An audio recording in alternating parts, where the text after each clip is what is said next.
Buenas tardes. Vamos un poco. Buenas tardes y bienvenidos.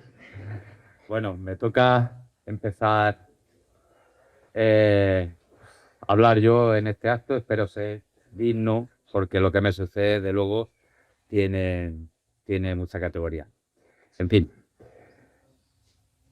Cuando Andrés me pidió que escribiera el epílogo de este libro, sentí una gran responsabilidad. Responsabilidad de poner punto y final a su obra. Cuando soy consciente, y creo que todos los que habemos aquí también lo somos, de que uno nunca realmente cierra nada. En realidad, al final todo queda suspendido en el aire. Los finales no existen. Pues todo lo que parece acabar, en realidad se transforma y sigue latiendo en otro lugar.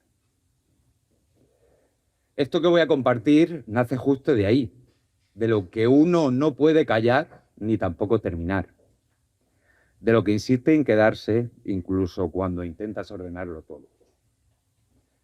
Y si hay un nombre que aparece una y otra vez, entre dudas y certezas, supongo que no será casualidad. Por eso yo, que no vengo a extenderme, te digo, Andrés, sin miedo a perderme, que entre palabras, dudas y claridad, de solo hablar de él, de ti, Andrés, tengo, aunque sea un poco de autoridad. Porque él no es solo un nombre en estas páginas, es una forma de estar en el mundo. A ratos, los más pequeños, desordenada, como el gran artista que es. A ratos, la mayor parte de las veces, lúcida. Con esa manera suya de caminar entre lo que duele y lo que salva, sin pedir permiso y sin ofrecer excusas. No viene a darnos lecciones, ni a erigirse en nada que no sea profundamente humano. Y ahí, precisamente ahí, es donde se vuelve inevitable. En sus palabras y en sus silencios hay algo que incomoda, porque reconoce lo que muchos preferimos no mirar. Las renuncias, los errores, las lealtades que se rompen y los afectos que no siempre llegan a tiempo. Andrés no embellece la vida, la atraviesa, y en ese tránsito deja huellas que de una forma u otra acaban siendo también nuestras, y en particular mías. Quizá por eso este libro no se lee, se habita. Y Andrés no se observa desde fuera, se comparte. Como se comparten las cicatrices que ya no duelen igual, pero siguen siendo y nos siguen diciendo quiénes fuimos. Al final, uno entiende que Andrés no está aquí para ser comprendido, sino para ser sentido. Y que al cerrar estas páginas, algo de él, y yo creo que también algo de nosotros, se va a quedar fuera de la jaula. Porque Andrés no es un nombre, es una forma de quedarse cuando todo invita a irse. No habla por llenar el silencio, habla cuando la verdad le empuja desde dentro. Sin adornos, sin miedo, como quien ya ha aprendido que lo importante no necesita disfraz. Carga con dudas, sí, pero no se pierde en ellas. Las atraviesa, las nombra y al otro lado construye claridad. No cree en las apariencias ni en las promesas que suenan bien y saben a vacío. Prefiere la palabra que pesa, la mirada que sostiene y el gesto que nos enuncia. Es leal como quien no sabe ser otra cosa, firme sin alzar la voz, presente incluso cuando el resto del mundo se ausenta. Y si hay algo que lo define, no es lo que dice, sino desde dónde lo dice. Desde lo vivido, desde lo que duele y desde lo que ama. Y ahora que ya lo he dicho, dejo que el silencio haga su parte, porque hay nombres que se pronuncian y otros que se quedan latiendo. Y Andrés no termina en la voz, empieza en quien lo siente. Muchas gracias.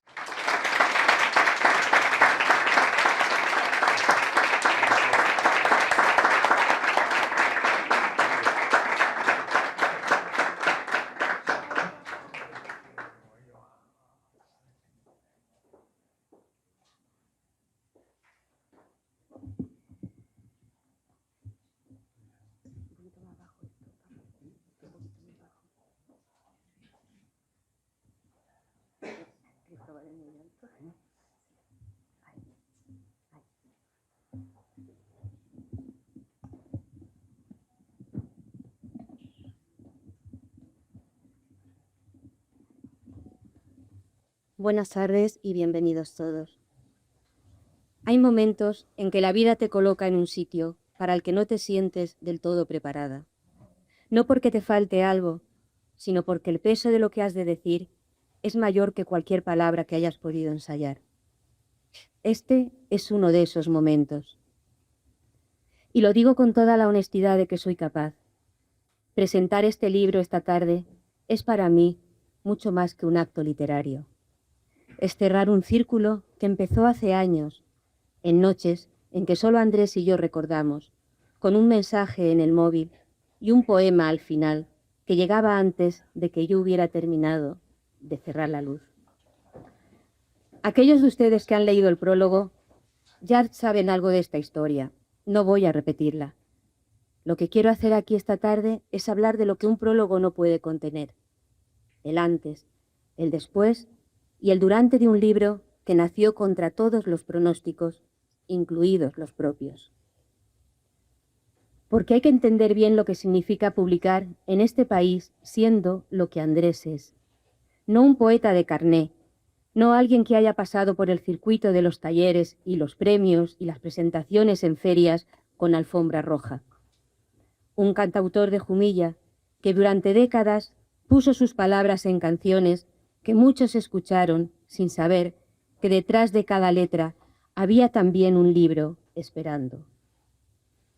Esa invisibilidad no fue accidental, fue la consecuencia de un sistema literario que tiene muy bien decidido de antemano quién merece ser leído y desde qué coordenadas geográficas y sociales se puede aspirar a ser tenido en cuenta. Andrés no encajaba en ese esquema y, sin embargo, ahí está el libro. Yo fui testigo de su gestación desde el principio, no como editora, no como crítica, sino como primera lectora. Y quiero contarles algo, y lo que quiero decirles no es una anécdota, sino algo esencial para entender este libro. Andrés escribía, y sigue escribiendo, desde una urgencia que no tiene nada que ver con la ambición literaria. Escribía porque no podía dejar de hacerlo.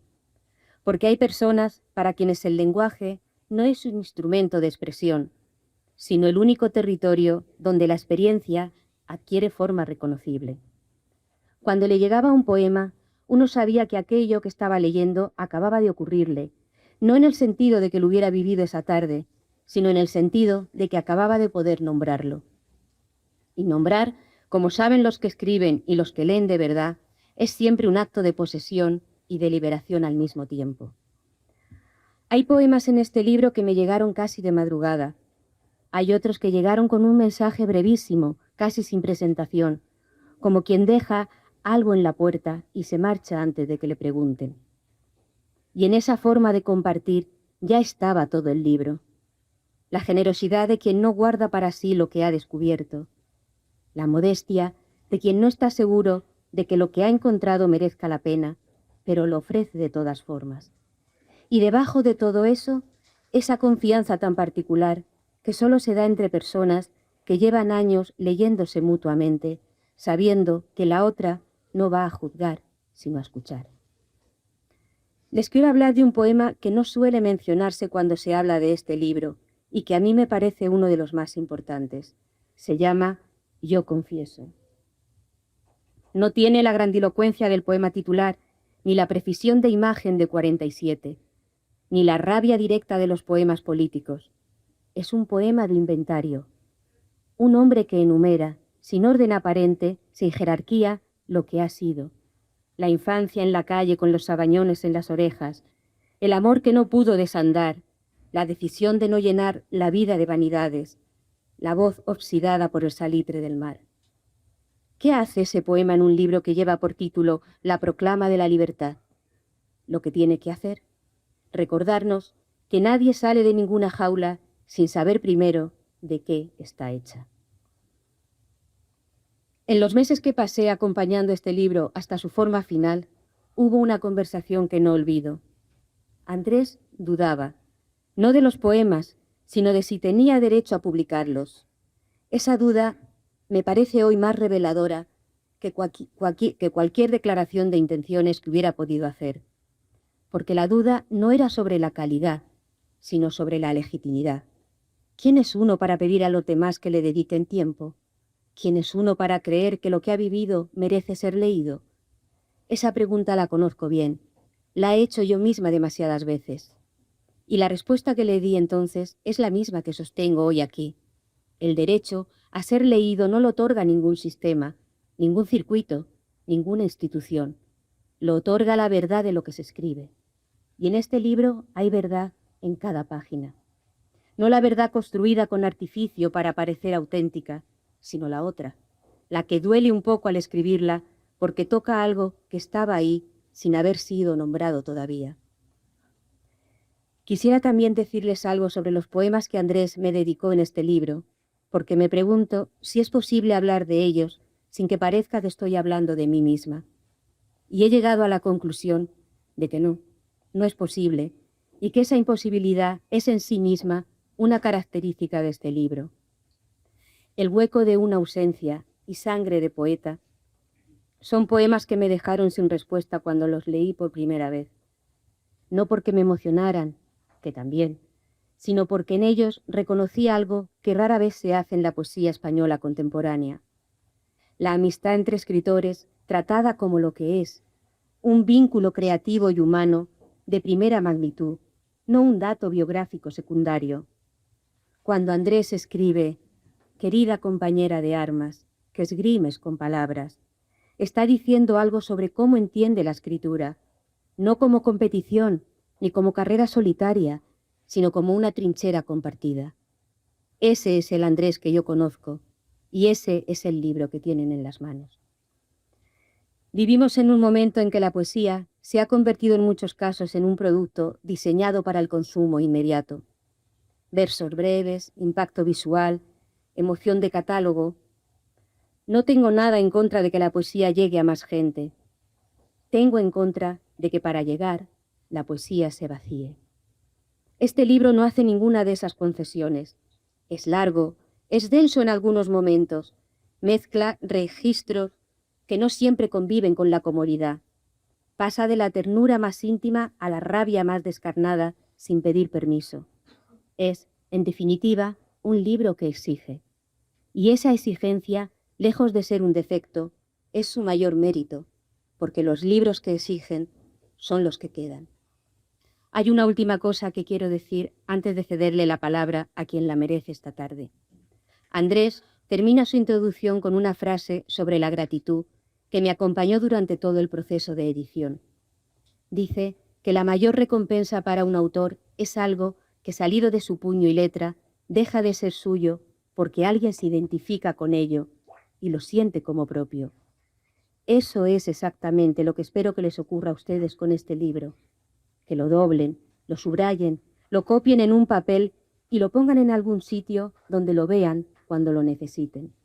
Que lo conviertan en su propio alegato, porque esa es, como dice en el epílogo de este libro, la única verdad que importa, que la puerta casi nunca está cerrada del todo, solo hay que decidir empujarla. Gracias.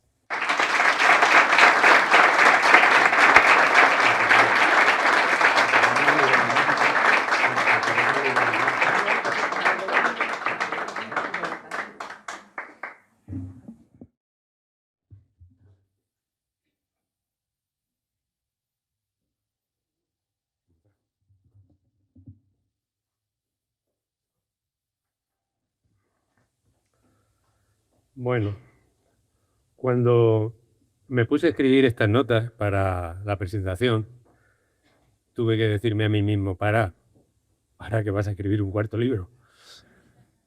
A grosso modo, cuanto hasta el día de hoy tenía que decir está dicho, registrado o compuesto, siempre como aprendiz de esta amalgama de aconteceres que nos sucede, que es la vida.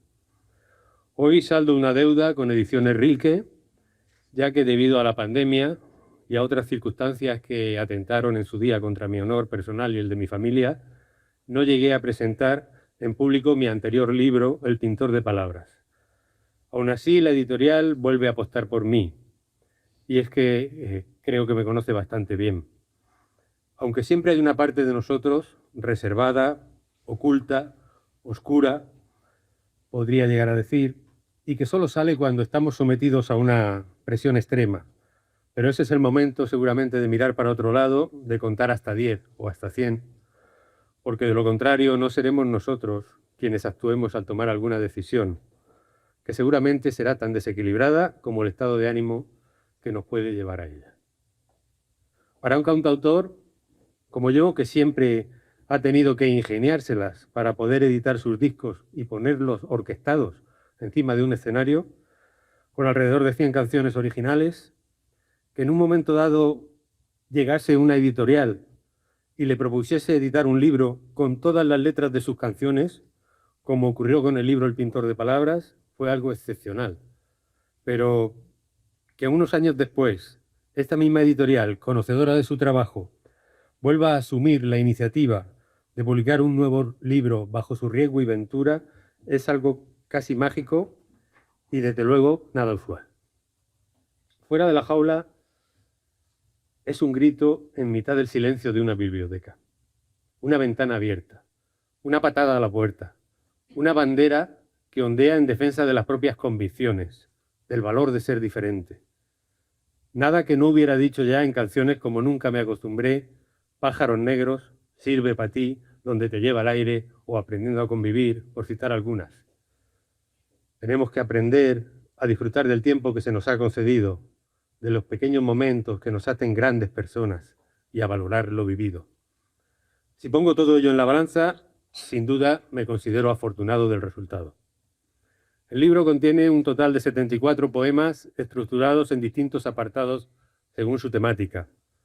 El filo de la navaja, Una mirada al espejo, A hierro y fuego, Justicia poética, Huecos irrellenables, Ad experimentum, Relojes de arena, Muertos verticales, Escrito en sueños, Promesas, designios y augurios, Crónicas y leyendas y otras experiencias vitales.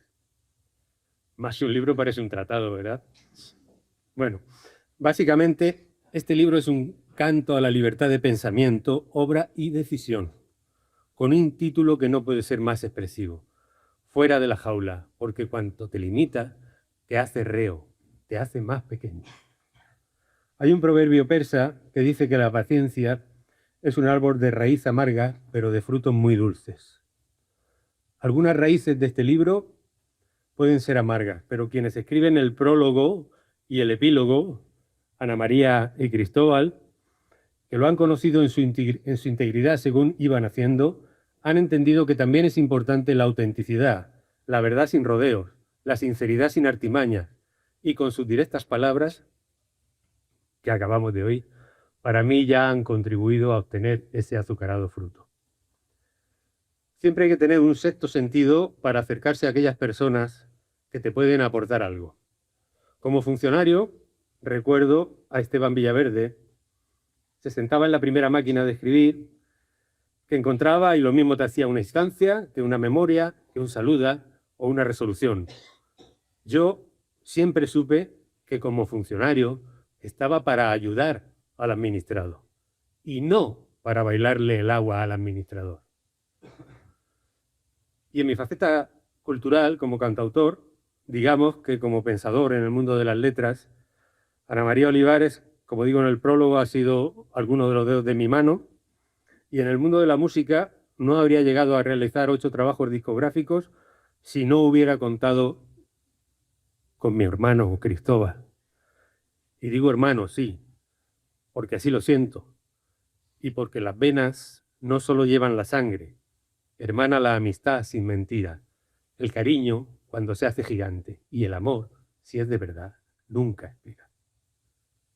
Ana María Olivares es cofundadora y editora del grupo editorial Pérez Ayala de Madrid, donde gestiona los sellos de 4 editoriales: Editorial Poesía Eres Tú, Ediciones Rilke, Ediciones Azorín y Ediciones Amaniel. Y en un plano más personal, es una poeta sobresaliente y una eximia escritora. Y la mejor pluma de Jumilla en décadas. Cristóbal Cutillas, siempre a mi espalda,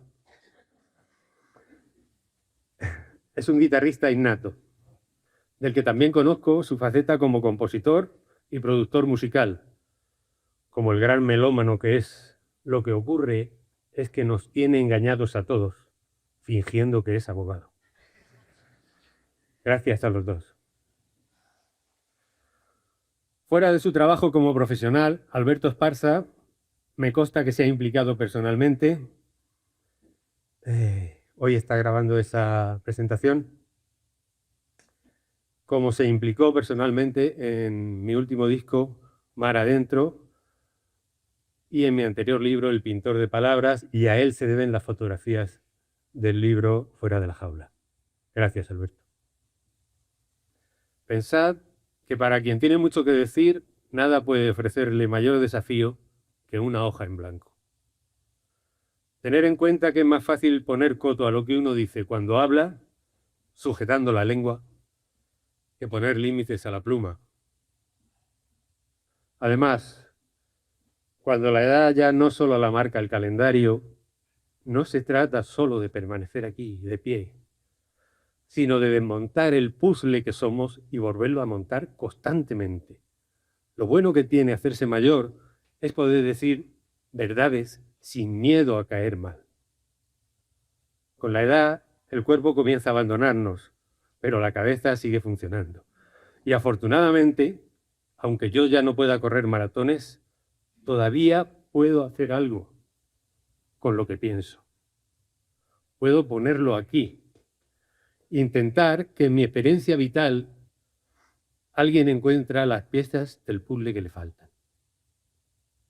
Fuera de la jaula, este libro no solo son letras, es un querer cantar bajito, la foto de un momento, del corazón unas vetas, un equipaje, un monolito, palabras llenas de aliento, una verdad sin tretas, un deseo. Sueña bonito. Una grafía lenguaraz de asceta, una trova poética con acento, porque el alma no se agrieta. Un vademecum de cabecera, que al apagar las luces del aposento no has de llevar contigo una pena al mágico mundo de los sueños, ni entrar con algún lamento. Para ello, tras la fútil cena, abre por la borla una página. Quien hace un cesto, hace ciento, si tiene mimbres y tiempo. El papel no es colorido, pero tiene marcas de agua tan solo sensibles al tacto, en un blanco y negro sentido. Al atreverte a abrir sus tapas, a leer la obra entre actos, sientes el pulso de sus latidos. Subes de viaje en esta guagua, donde yo soy el banco y vos los bandidos. La melancolía del corazón se derrama a borbotones por huecos irrellenables. Se encorajina la razón para luchar a hierro y fuego entre tantos miserables. Que a cada uno de estos, que han dado desangelados, guardan su honra en un calcetín, si con mis palabras molesto, mirarán presto para otro lado, pero le llegará su San Martín, como a cada puerco. Pero vamos a lo que nos ocupa, sin echar más carne en el asador, que no han venido hoy pájaros de mal agüero, de los que inspeccionan con lupa. No riñen montescos ni capuletos, pues recojamos del árbol la flor antes que se desparrame al suelo, que para vivir fuera de la jaula, si algo hace falta, es valor. Lo digo en la introducción del libro, coged cuanto queráis. La mayor satisfacción, como ha dicho Ana, de un músico o de un artista es que alguien se identifique con su composición. ¿Cuántas veces he pensado ante una afirmación al leer un libro que yo no lo hubiera dicho mejor? Cuando Don Quijote regresa maltrecho de sus aventuras a su hacienda por primera vez, el cura y el barbero, además de los libros de caballería, deciden quemar también los libros que tenía de poesía. Y aquí cito textualmente a Cervantes. No vaya a ser que fuera peor que éste volviese a escaparse y se le antojase en su locura hacerse pastor y andar por los bosques cantando y tañendo, o lo que es peor, hacerse poeta, que es una enfermedad incurable. Pues bien, aquí veis que soy presa de todos los males. Tomemos pues un poco de bálsamo de fierabrás en forma de copa de vino que sin duda nos ayudará a andar mejor el camino y a dilucidar si conviene o no hacernos con este libro y dejarnos imbuir por su espíritu, o por el contrario, mandarlo a la hoguera. Nunca mejor dicho, quedo en vuestras manos. Gracias a todos por haber aceptado mi invitación y la de la editorial y haber querido acompañarnos en esta exitosa presentación. Y me explico con lo que tantas veces he dicho. El éxito, el importante, está en el interior, el otro en el marketing. Celebremos esta edición como corresponde y vamos a disfrutar, como dice otra de mis canciones, de esa poesía en una botella que es nuestro vino, porque el buen vino y la buena gente es lo que mejor marida. Muchas gracias.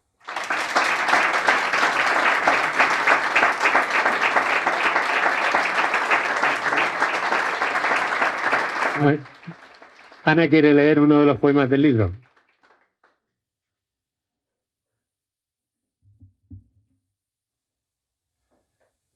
Te regalo quién soy. Te regalo una copa de vida, una gota de sueño, una llama encendida, una noche de invierno. Tuya es esta canción, son mis ojos abiertos, tuyo mi corazón, mi razón, mi tormento. Te regalo el calor, un oscuro deseo, toda esta pasión que se me va entre los dedos. Te regalo mi voz, todo mi pensamiento. Tómalo, por favor, junto con este beso. Te regalo quién soy. Sin ti, nada merezco. No sé a dónde voy si no te tengo.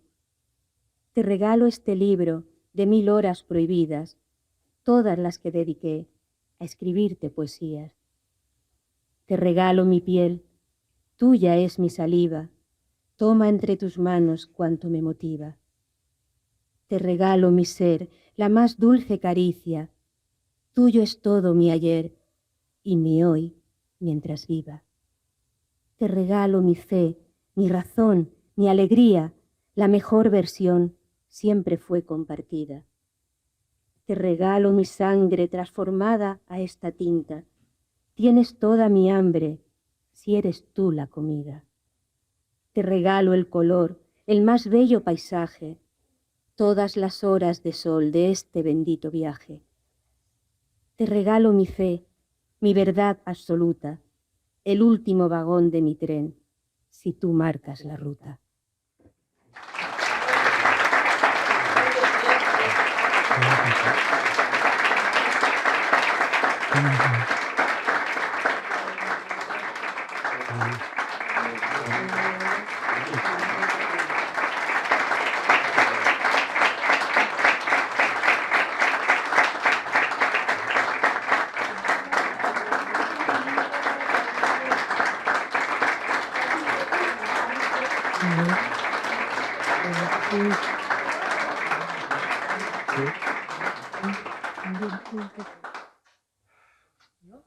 Bueno, pues vamos a pasar a tomarnos un vinico, ¿vale?